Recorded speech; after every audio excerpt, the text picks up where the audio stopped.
Yo.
Behold!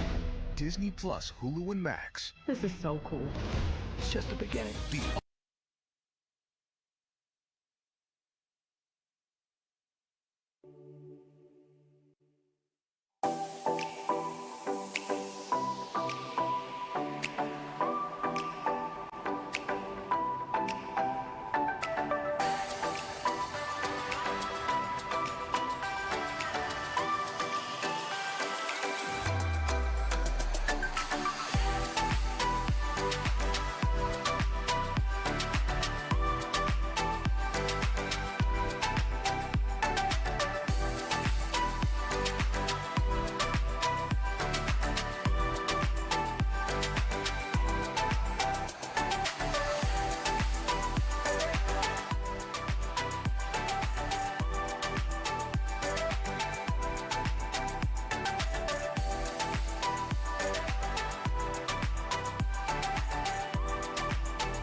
Listening to your concerns and building communities, building infrastructure, building prosperity, and improving the lives of people across communities all over our country.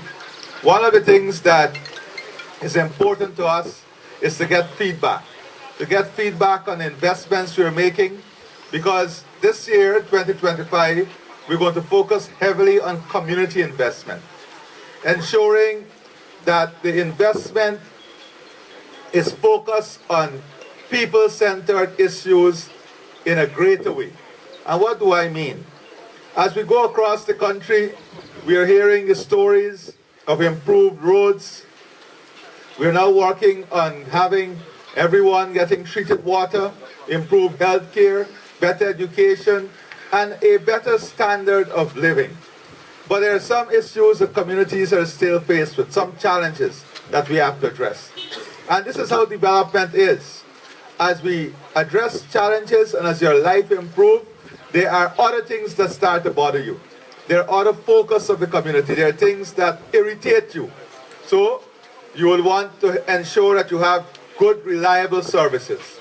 You want to ensure that your sanitation issues, the garbage issues are addressed. You want to ensure that security, community lighting, those things are addressed. Because the more fundamental needs are all satisfied. And that is how development is. As you satisfy the fundamental needs, then growing needs that is a product of development becomes necessary. So someone 10 years ago might not have seen a street light as necessary. They would have seen water as necessary. But today, the necessity for you is that street light. So that is how things change. And that changed because you have a government that is continuously investing in changing things for the better, in improving things for the better. So today, we are here to engage you and to listen to you as we're in the concluding week of preparing Budget 2025 to see if there are any particular issues. As I said, there are a number of issues we have already received from communities that include recreational facility, little green spaces, little parks. Now you would not believe it.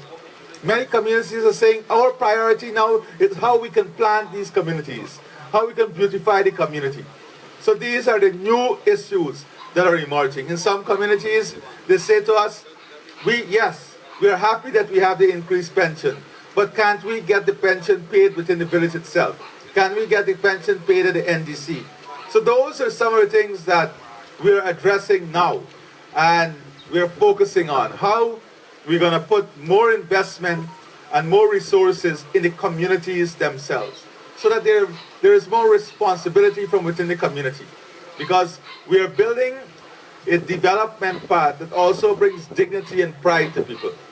And going around the country now, you can see communities competing with each other to look better than each other, to have a more physical beauty than each other, which is good, because that is part of development, having a competitive spirit to bring greater dignity, to dignify our existence, to have greater pride in our community, to have a greater community spirit, to foster the importance of love within the community, the unity within the communities, the unification of our people, bringing together families, bringing together the young people and the children, so that they can grow and live in a community that reflects the great heritage of our country, the beauty of our country. That is our cultural makeup, the diversity that makes us such a strong, resilient, and different country from those around the world. One of the important things also is how we build productivity in every community. How do we help to create and give incentives to create business opportunity, entrepreneurship opportunity. And business and entrepreneurship opportunity is not only about building a shop or having a store.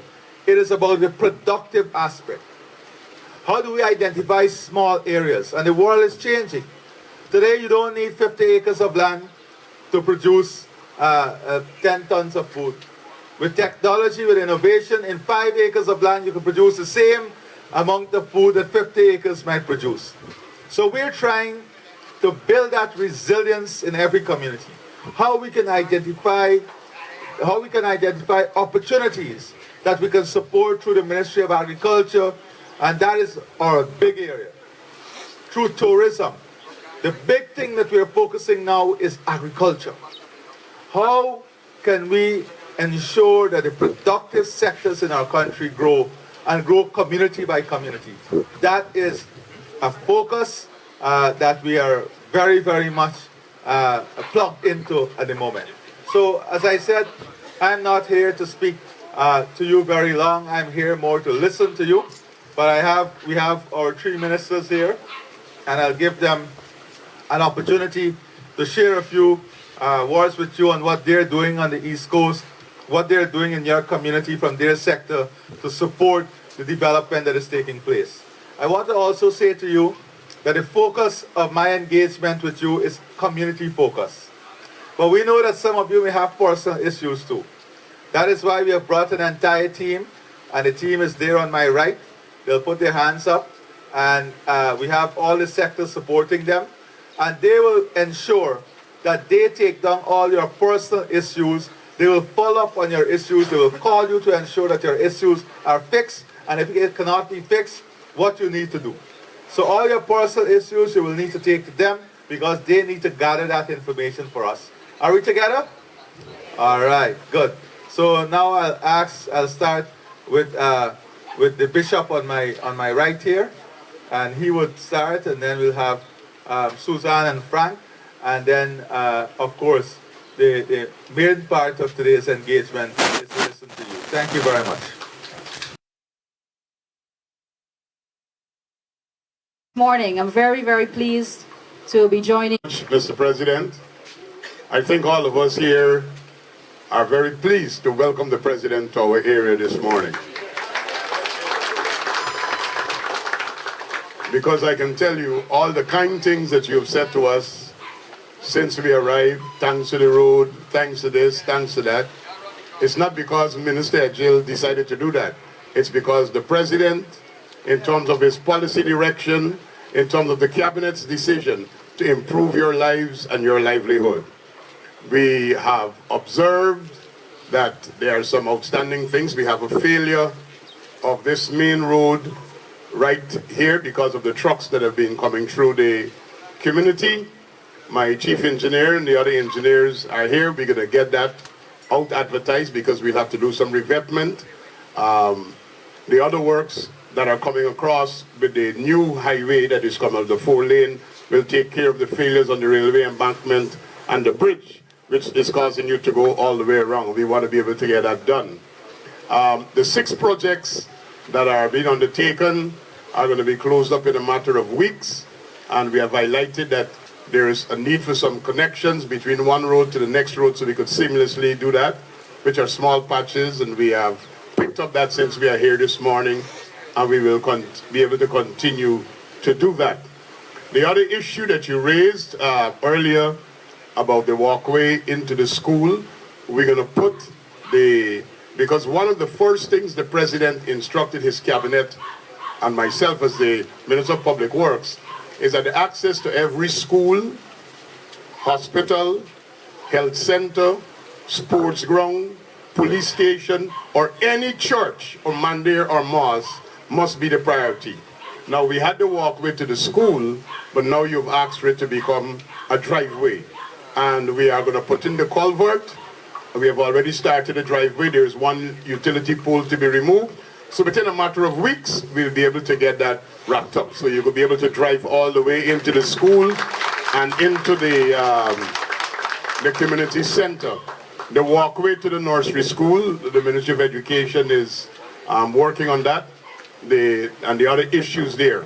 But overall, we just want to appreciate the fact that, Mr. President, the community has been engaged from day one, highlighting the issues, and we're glad that we can get the feedback. We're glad to join you here today to ensure that your vision and the things that you want to see realized for Guyana to improve people's lives and livelihoods are done. The issue of the trucks and coming through the small streets and so on, it's a conversation that is being had. The President has instructed that a special cabinet subcommittee to develop a policy. As a matter of fact, that meeting was postponed this morning with the Prime Minister who's heading that, so I can be present here with the President today. But we are continuing that discussion and you'll hear more about it. But we got to look out for each other, and that's the whole big thing in the community. I want to especially thank Pandit Suresh for the work that he's been doing. This man is very, very knowledgeable about everything that is happening in this community, and even the elders, Mr. President, even the elders in the community are telling us, check with Pandit, he knows what's going on. So we want to say big thank you, and I think that is about it for now. This year, We're going to work together. We got places to go. We got things to do. And we're going to do it together. You agree with me? And you know one of the big things we got to do, right, is to let the progress continue.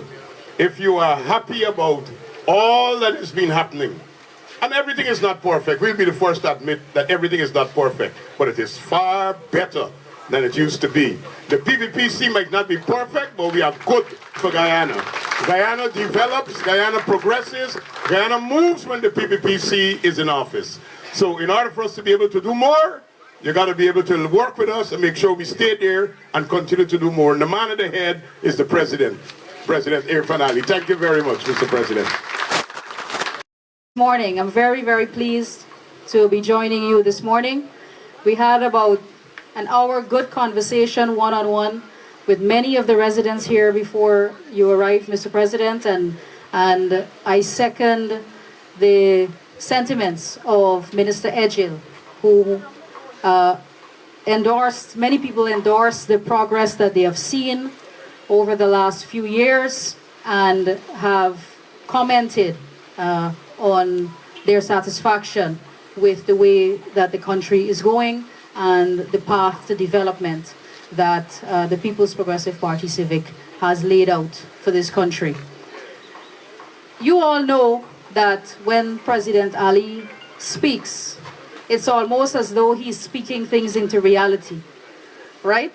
And you would have seen for this entire week the intensity of his engagements with communities. And I heard him say dozens and dozens of times that he's focused on community development. So I hope everybody is listening, those who are at these meetings, those who are watching us on the social media platforms. He's talking about community development. And if I were a citizen in a small community, and I'm on East Bank, and I'm hearing this, we all know that we have something really, really exciting to look forward to. Because you have a president that doesn't just promise, but delivers on all of his commitments. And you have seen that, you have witnessed it, you have felt it in your personal lives or in your communities. I can safely say that with all of the programs that we have in all of the different sectors, so whether it's young people, whether it's our pensioners, whether it's women, whether it is our farmers, whether it was somebody who was looking for a job, whether it's people who have a scholarship, every household in this country, I am certain, is being impacted in one way or another directly from programs and policies under this government. I am absolutely certain of that. And take, for example, this area in Stratsphey here. In 2021 and 2022, we created close to 1,000 house lots in the new area, Bladen Hall, Stratsphey, and Vigilance. And I am so pleased with the allottees in that area who have really taken it upon themselves to ensure that they go through the process, that they got their documents, that many went to the bank, and that many have constructed their homes or are in process of completing their construction. And that is really the story of the housing sector. Being able in a short time, in just 4 years, to give somebody their first asset and then to see them over a 2-year, 3-year period build a home and move into a new area and start a new life, start afresh. And this is one of those new thriving housing areas at the back there. And I'm so proud of the allottees who are building there. And I can safely say that we have completed, Mr. President, the first phase infrastructure for these new areas here. We have installed electricity, water, and many of the allottees are here today.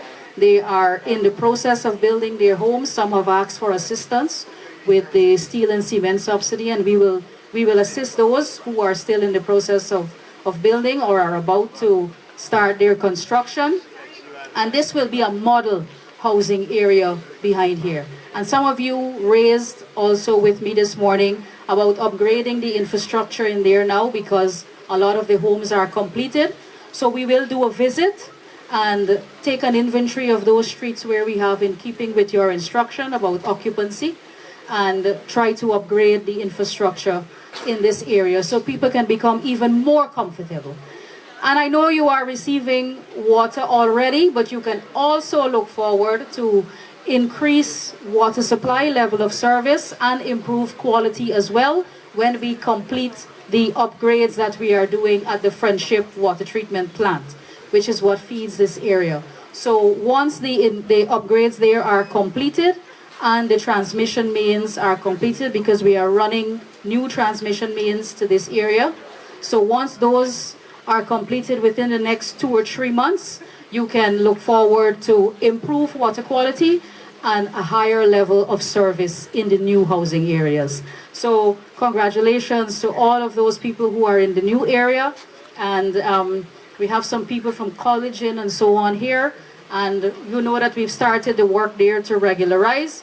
And next week, the surveyor will be there to put down the piles, because we already have the design for the area. And we will put down the piles next week and finalize the plan for the area. And that community has been very, very cooperative with us. So we look forward for that being another area that we can complete the regularization process for. So thank you very much, and thank you so much for coming out this morning and greeting the President. When I listen to Suzanne, and you look at life, and the older persons within the community will be able to tell you, sometimes generation that gets it better does not appreciate the sacrifices of generation that preceded them. There was a time in our country when most of the communities were squatter settlements, when you had 8 or 9 families living in the same homes. There was a time when the average age of home ownership was 55 years plus. That is when you could aspire to own your own homes. Today, the average age of home ownership is below 30 years, in some regions about 25 years, and just around 30 years old. That is something that we must never take for granted. And the younger generation must not take this for granted. Sometimes I look at our the more experienced persons, the older persons in our community, and young people will look at these persons sometime and say, oh, why they didn't achieve like we achieved. It's not that they did not achieve. It's that they did not have the opportunities that you have today. Many of them had to sacrifice not going to school so one sibling only could get education. It's not that they did not have the talent. It is not that they did not have the talent. It is that they never had the type of opportunities that you have today. And don't take that for granted. I was listening to a program last night, and it's a program that brought tremendous reflection. There's a major global athlete, very, very popular athlete, who is advancing in age in terms of the athletic world. He's still very young, but in the athletic world, he's going into his 40s, early 40s. And they asked him, why are you still playing? You have all the money in the world. You have everything. You have all the fame, the money, the mansions. You have a great life. Why are you still playing? And the athlete said, I'm still playing because I want to be able to play with my son on the same court. That was his drive and his desire, to play with his son on the same court.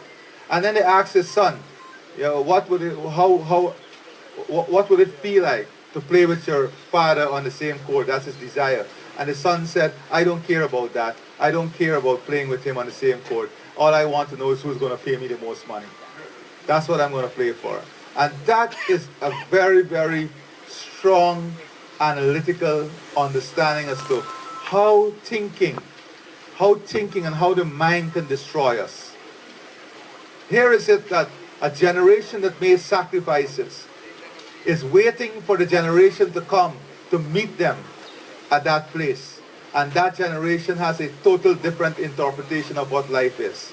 a total different understanding as to what the sacrifices were, a total different understanding about the investment that his father would have made in him, in his family, to give him the opportunity to be where he is. But that can be translated to life itself.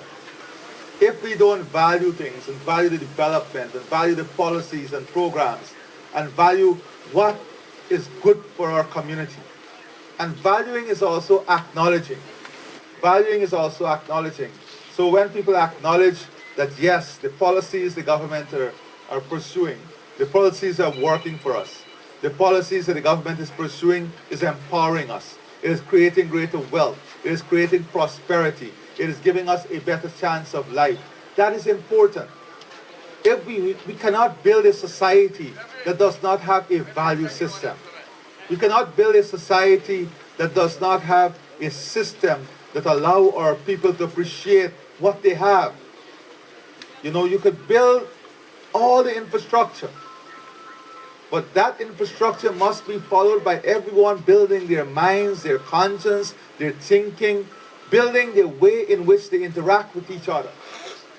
That is what is important. That is what is going to take us to heights and levels like no one would have ever seen before. But that requires our effort, our commitment, our individual choices. That requires us coming together in a conscious way, coming together in a realistic way. So I just wanted to, add these few words to what Bishop and Suzanne would have said. And I'll give back the mic to Frank. Excellency, our President, my colleagues, Suzanne and Bishop, and of course the residents here of Stratsphey. I'm very happy to be here with you this morning.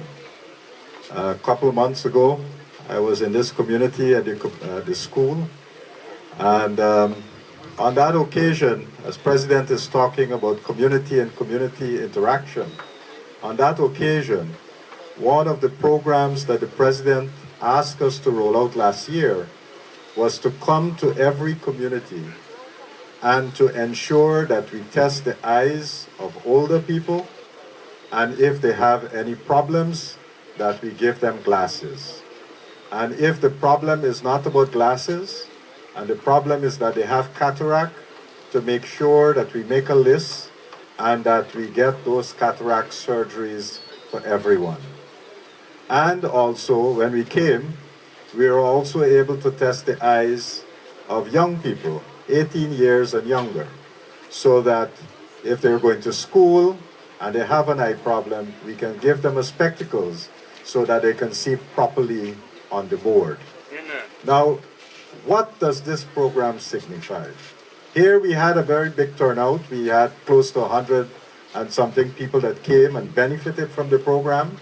And I think more than 100 persons received glasses. But what is the value of this program?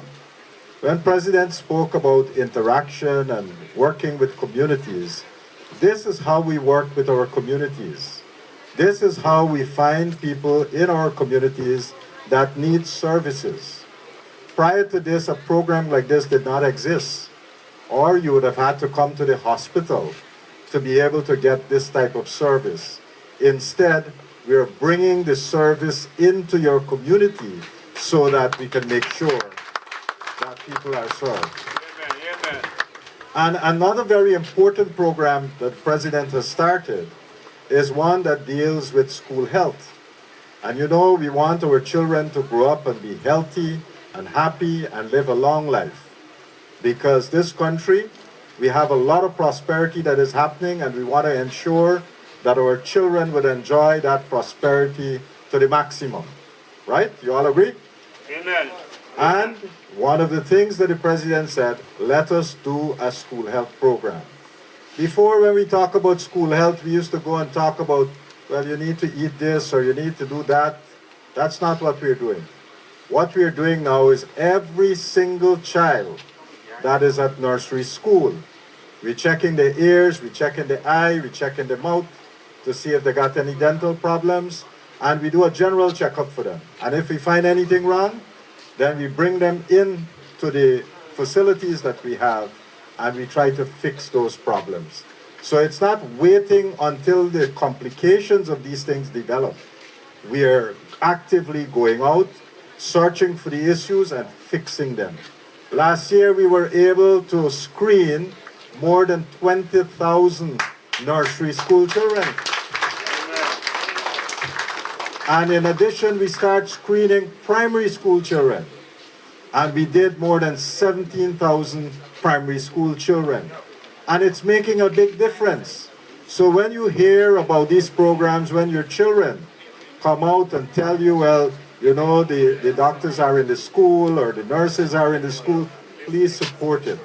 Because this is very, very important for this child's health so that they can grow up and be healthy.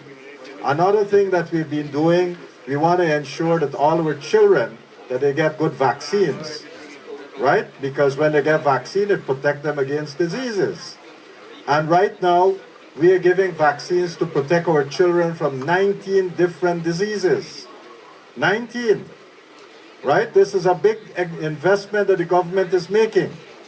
And one of the vaccines that we want to give for children between ages 9 to 15 is a vaccine called HPV. Why we want to give that vaccine? You see, as you grow older, many of you probably hear about cancer, right?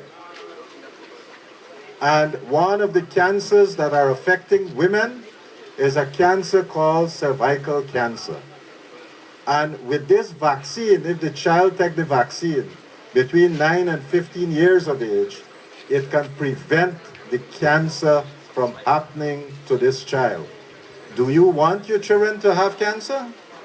I'm sure nobody would wish that for their child. So please, let us get our children to get the vaccine. And there are many, many programs that we have where we are interacting with people, we are doing good things for people, but if people don't come, then what is the value of the program? The investments are there, the things are there, but we need people to come and make sure they get the benefit.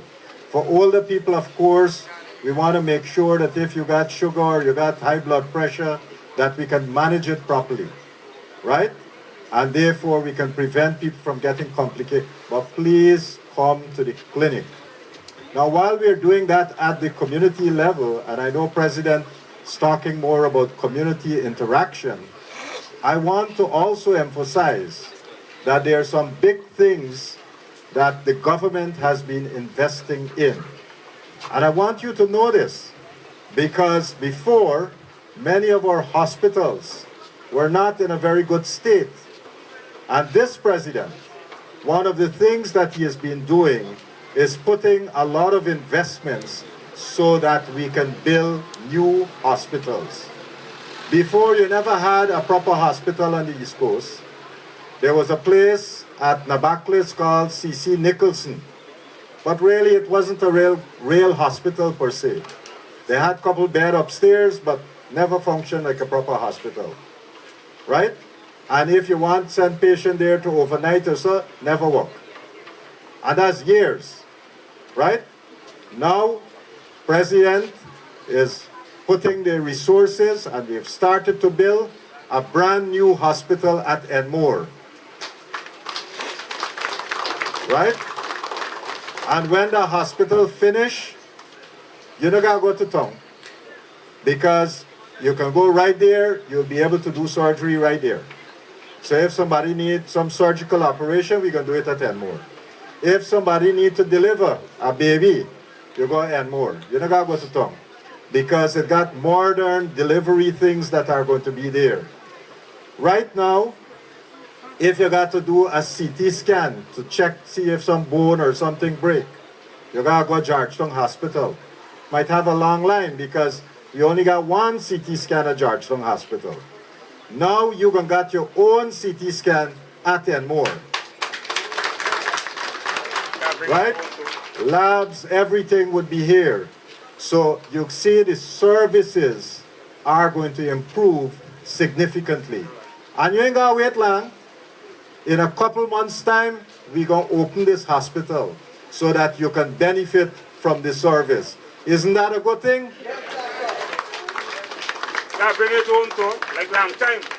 Now the other thing, right on this East Coast, is a big hospital that we're working on at Ogle. And this one is for mothers, high-risk mothers, and also children, because they got some children disease, right? That if you go to the regular place, you might not be able to fix it. You got some children might got cancer, you got some children might got heart problem, right? But this new hospital will be able to do the heart surgeries for them, so you don't got to send them abroad, and all these things is a big investment that this president and this government has made so that our children and our mothers can have a better life. Isn't that good? This is how this PPPC government must work, right? It's all about investing in people, because we believe that our people are our greatest assets, right? And if we invest in them, they get good health, they get good education, they can live a happy life, they get a good house, right? Then they're going to live comfortable. Nobody never want to live here. And in fact, with all the policies that the government has been doing under this president, we see a lot of people now want to come back, right? More so that a lot of overseas people even asking how them can get the cash grant. That's all? Y'all know that, right? So the thing is, you're seeing progress in every community of our country. Every single place in our country, we can see progress, right? And if they got people still not see, then maybe we can take out the cataract, because we got a program for that, right? So I want to say a big thank you to all of you, because our community, we have invested in it, and we are stronger, as the president said, when we work together, right? We have to work together. This is our community. If we don't look after it, who will look after it? We got to work together, so we make sure that all the things that we need, we have, and we can get more, right? But we got to work together. And I am sure that all of you like what happened over this last couple of years, right? I know like that? Health, housing, Bishop making a lot of road, we got a lot of schools, more children, you got all these cash grants and all kind of thing that happening. We never had a better time like this in this country. Not true? Not true? So if you want to see more progress, if you want the happiness to continue, then you know what you got to do come year end. Right? That's all? We together? So if we want the progress to continue, if we want the happiness to continue, then we know that we got to stay with this government and with this president. Right? Thank you very much. And one of the greatest assets I've had as a president is to have a very good team. Very competent team, very hard-working team, a strong team. Not only the cabinet and the ministers, but the engineers, the technicians, the technical staff, my own support staff. They have been working very hard as a team to deliver. But we work at a pace that is incredible. And you know that if they don't keep up with the pace, then we got to wake them up at 5:30 in the morning. But we have had an enormous team that has worked extremely hard to ensure that we are where we are today. So I want to, tomorrow for example, I'll be commissioning the first of a number of water treatment plants that we have completed. That is going to take treated water to more than 90% of persons along the coastline. And the GWI is now working on new technologies to ensure that those smaller communities would also benefit. So we are moving, and we are moving very, very quickly. Now the most important part of today's engagement is to listen to you. So, as I said, All the personal issues and private issues, you go to the team, and all the community issues, you can raise them here with me. But before I go on, as I said, Dr. Waldron is here. Come forward. One of the things I want to see in every community is productivity. And you have a big mangrove forest here in this community. Am I not right? And mangrove is an excellent habitat for high quality honey. High quality honey. So we want to work with young people and women especially in this community. And Dr. Waldron is going to engage if you have a woman group or a young people group so that we can work with you in creating at least 50 hives within your mangrove to produce honey. All right? And as you know, honey is a high value product and it don't spoil. Unless you get some Canter honey. But honey don't spoil. Honey don't spoil. It's high quality, high yielding, and high price. We're going to give you all the hives. We're going to give you all the safety gear, the equipment, and they're going to give you all the training. We have brought in persons because we have increased honey production from what to what now? So from 3,000 gallons to 26,000 gallons. That is how much we have increased honey production. From 3,000 gallons to 26,000 gallons. And most of it came out of the community engagement that we had throughout the country. So this is an opportunity for you. We are willing to help young people and women especially. It's not that we don't want the men to be involved in this, but we want to give women and young people greater empowerment in the community also. All right, the floor belongs to you now. If you could ask your engineer to do a survey to see if you can have a walkway from the main road to the line top. In my opinion, sir, the space is there. I know we country got money now. So please consider.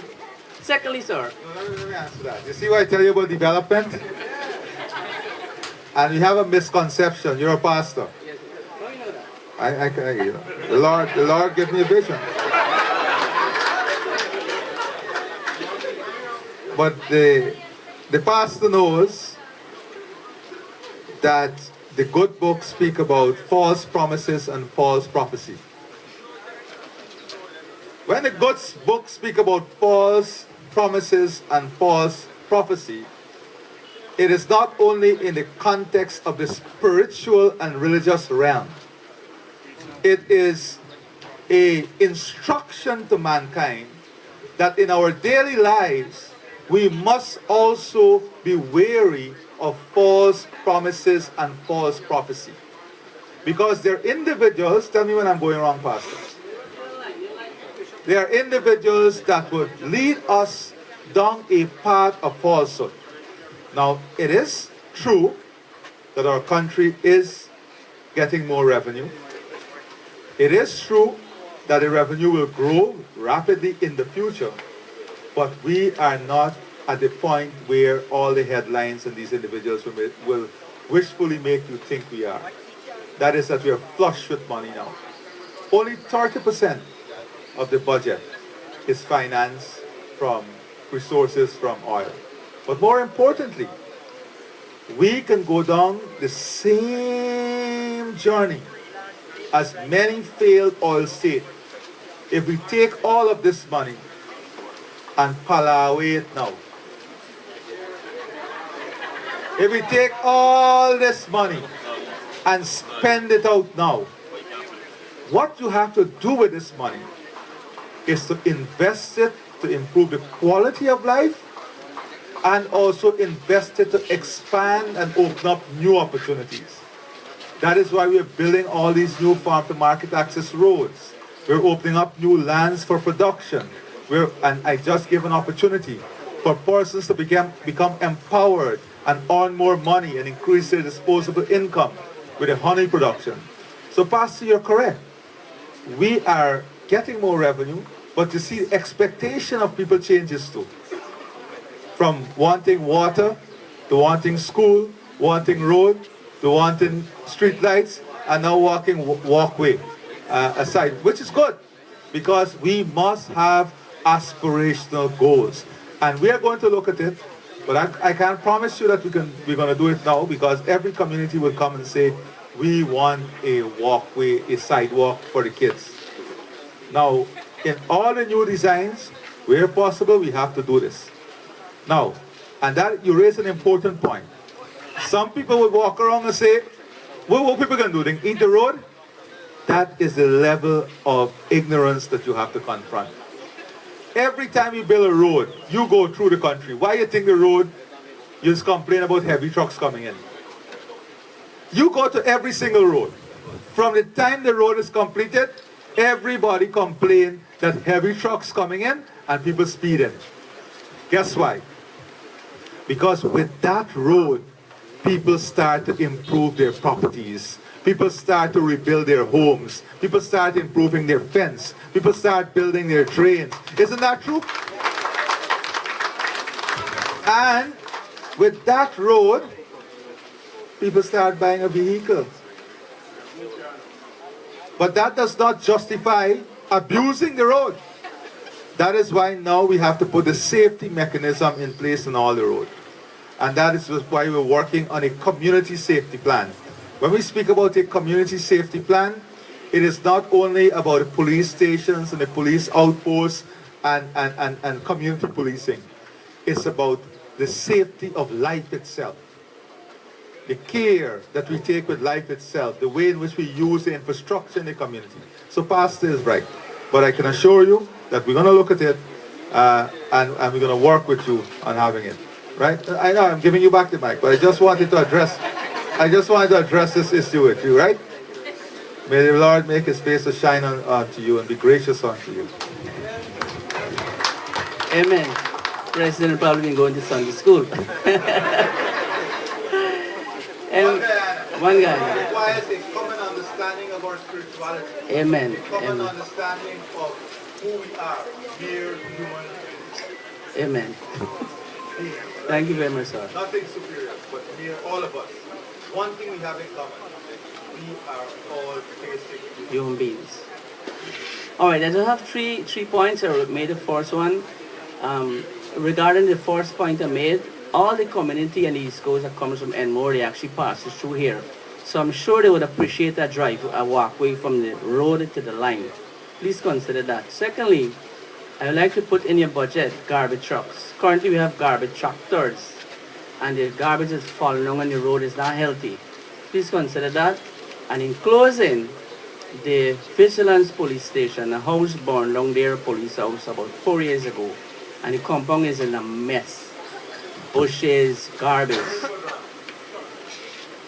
So I would like, there's no fence there. Vigilance, I live next to the fence. I'm a resident there. They'll fix it by Tuesday, I assure you. Yeah, thank you, Mr. Bodram. Yeah, in closing, sir. Then you come back from church. All right, so in closing, this is about politics now. I'm very much connected to the African community because of the work, one of my talents, I sell sewing machine parts. That's my little business also. So the African people have told me, and this is for your benefit, that the PPP will be in office for the next 40 years. Thank you very much, sir. So one of the things, I'm happy. So you do sewing? Okay. So, and if you repair sewing machine too, that is something we can work with you on because we want to train persons in these skill sets that we are losing. So you'll take Susan. Yeah. Yeah. In Guyana, you could train everybody, doctors, lawyers, engineers. The only place can I train as a sewing machine technician. There's no school. So I have a vision, a plan.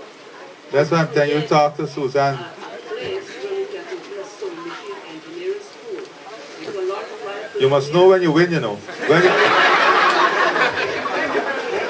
When you win, you don't go past the victory. Otherwise, you just lose it. All right, next person.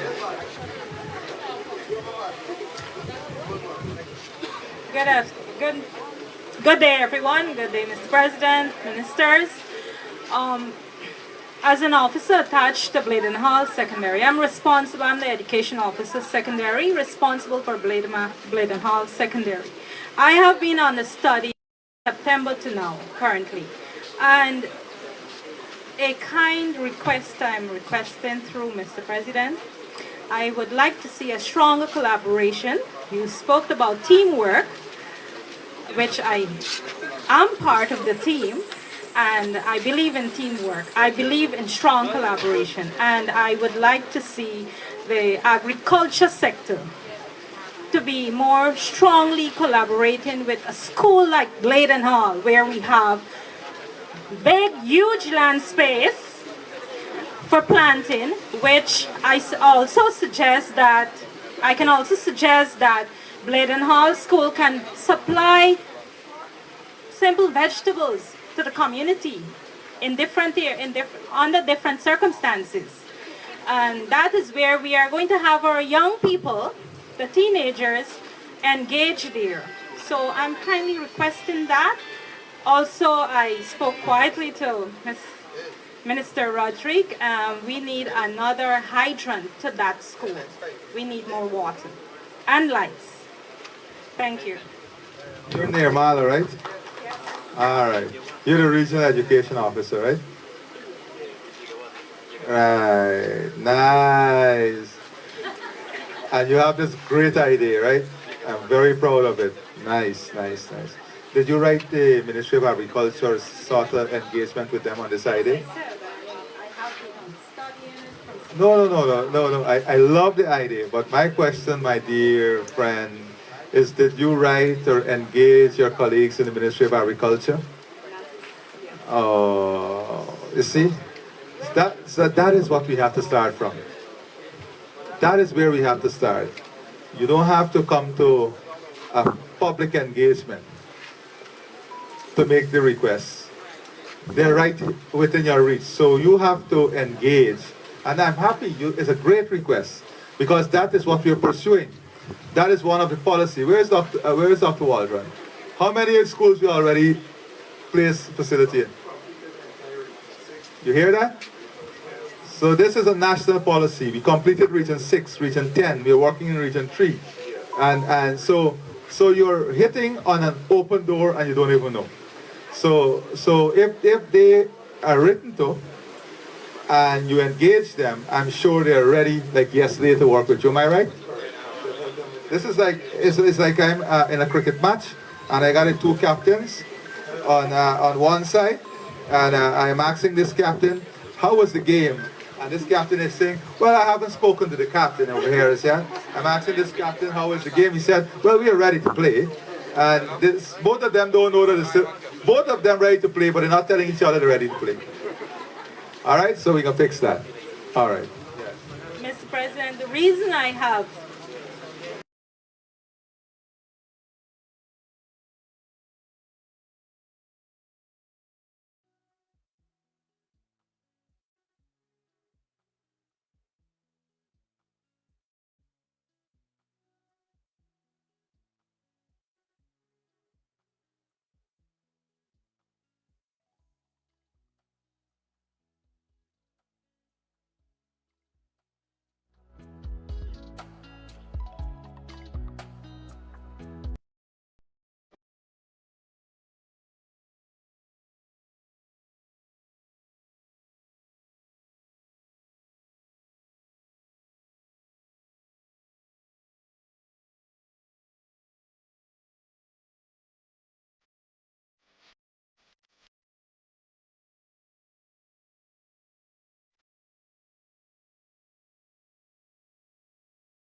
Stratsphey has been always missed out, and we were happy today that the president is here.